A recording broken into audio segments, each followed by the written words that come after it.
Well, as we wrap up the year, we are taking a closer look at some of the stories that define 2025. This morning, we're breaking down the top 9 cases, and joining us this morning is our 9U legal expert, Whitney Traylor.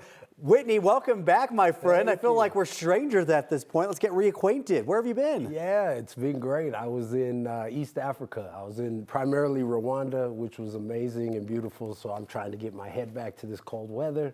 And you can hear I'm not quite adjusted yet. I get it. I get it. Something's going around right now, so take care of yourself. Okay. All right, let's see if you still got it. Okay. Let's dive in with number 9. What is that case? Yeah, so we're looking at the top 9 cases. And so number 9 was actually a case out of Colorado, the Colorado Supreme Court. And this was a Metro PCS versus the city of Lakewood. And what this case was dealing with was in 1969, Lakewood enacted a business and occupation tax on certain telecommunication service. At the time, it was only Mountain Bell. Well, subsequent to that, in 1996 and 2015, they amended that tax to include cellular service.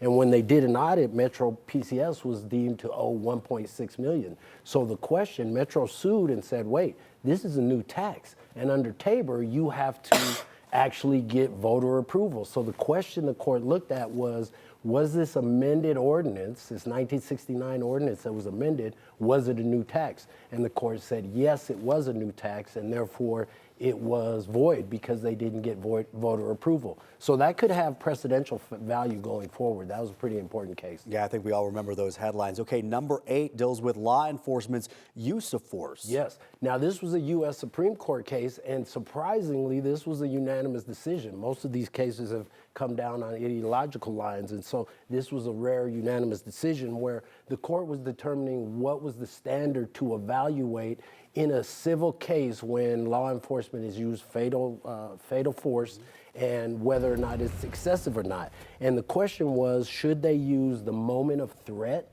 to determine, hey, did this officer objectively believe that his life was in danger, or should they use the totality of circumstances? And in this case, it was a routine stop, and the officer, during the stop, the driver then fled. Well, the officer jumped on the door sill, and in those 2 seconds then fired those fatal shots. And the court used that moment of threat and said, yes, in those 2 seconds, that officer had a reasonably objective belief his life was in danger.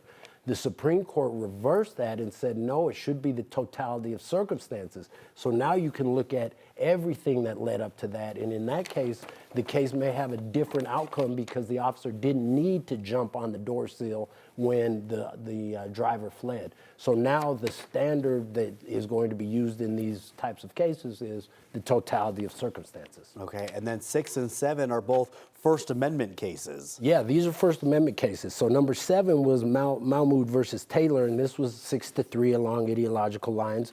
And the question was, there was a school curriculum, kindergarten through 5th grade, that included LGBTQ content. And certain parents wanted to opt out of it, and the school didn't allow them to. And so the question was, can they opt out? And they argued this on a First Amendment freedom of religion. And the court said, yes, they should be able to opt out because this preserves the parents' right to direct the religious upbringing of their children. So that was case number 7. So that's going to have also significant value because you're seeing a lot of these types of cases now on religious freedom type arguments as it relates to LGBTQ content in the school. And then number 6 was a case out of Texas, Free Speech Coalition versus Paxton. And Texas had enacted a law that required when folks wanted to access pornography sites, sexually explicit sites, they had to show ID that they were 18 years old. And the question was, is this a violation of free speech? And the court said, no, it's not a violation of free speech, and they upheld the law. But interesting, the dissent was actually the liberal justices, they argued that forcing adults to provide private ID to access legal speech, because that is legal speech, those websites, is a serious burden that could stop people from actually accessing those sites at all. So that's going to be interesting, and there's 20 other states that have similar type statutes, so those will now be able to be enforced and be lawful and constitutional. All right, well, we got a lot more to get to. The top 5 that's going to come up in the next hour. Whitney, I'd say you still got it. Oh. Just like riding a bicycle, my friend. Fought through it. All right, well, we got one more round. Thanks so much. We are continuing our conversation about the top 9 cases of 2025, and 9 News legal analyst Whitney Traylor is joining us again. Welcome back. Thank you. We missed you. Yeah. Did you really? You We didn't even did. notice Yes, I was we gone. did. Yes. Big time. Well, I missed you all. You look amazing. You haven't aged in 17 years. That's amazing. You guys are very sweet. Stop. Yeah.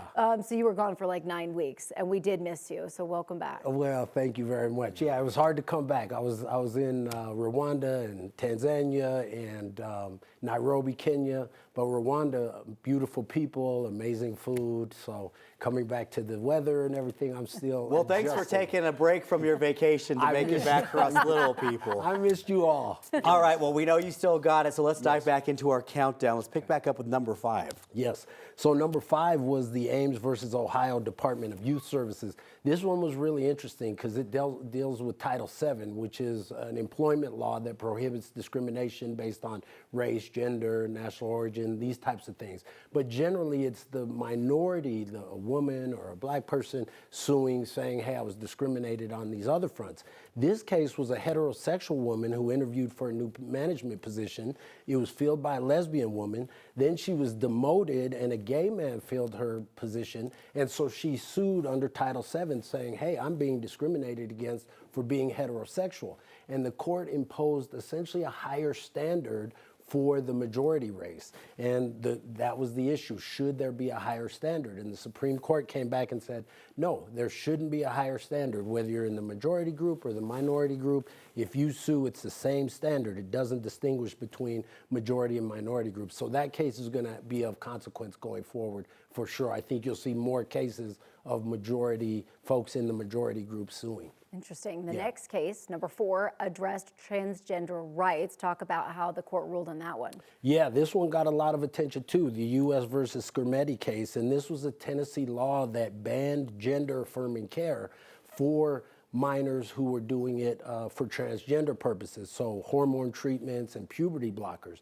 But you could do it for other reasons. And so the question was, hey, are you discriminating based on sex because of the application of this law? And the court said, no, we're not discriminating, or the Tennessee law is not discriminating based on sex, but more on age and medical use, the purpose of it. So that Tennessee law was upheld, and that got a lot of attention. So I think you're going to see other states now imposing similar bans. This is the precedential value of these Supreme Court cases. All right, number 3 and number 2 are pretty interesting because they're categories of cases, not just individual cases. Tell us about those. Yeah, there were so many issues that I just lumped it all in. So number 3 is really dealing with First Amendment issues as it relates to religious schools, because what you've seen over the last couple of years are lawsuits in which religious schools, that charter schools specifically, that are receiving public funds, and then they're making decisions where they're saying, hey, we're only allowing our religion in,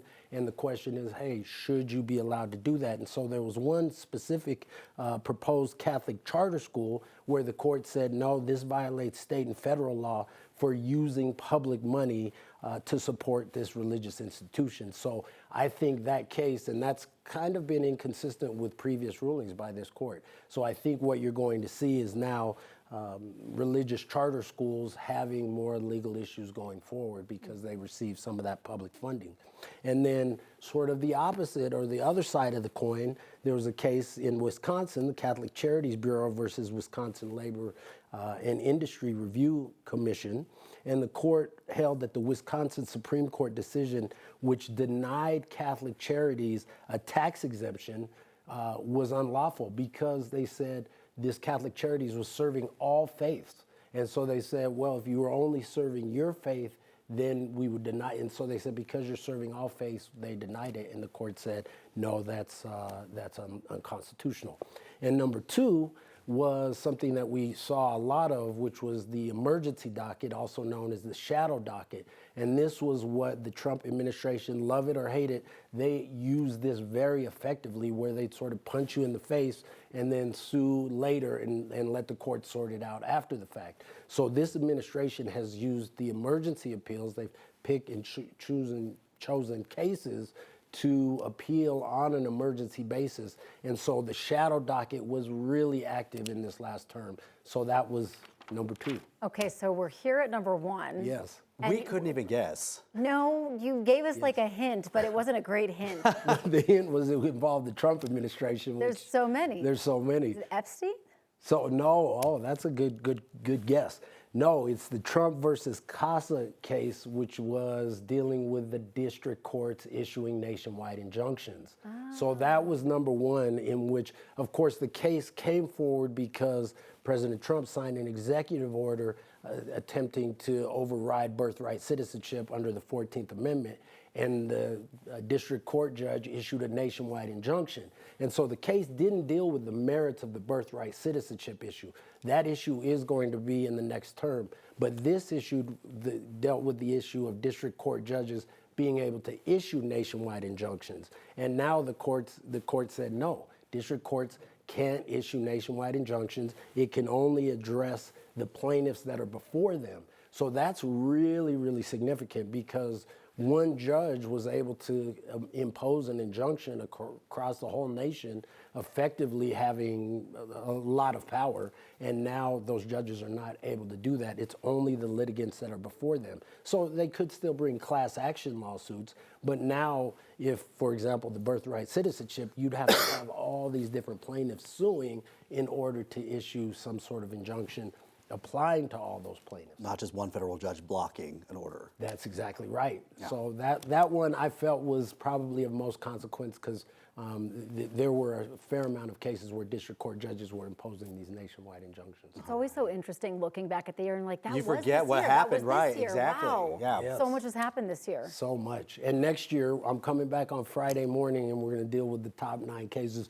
going forward. So Great. that's even going to be more bizarre. I'm already going to have my wheels turning because you stumped me on the I last know, one. exactly. All right, well, Whitney, welcome back. Good to see you again, my friend. Yes, good to see you all. Thank you. All right.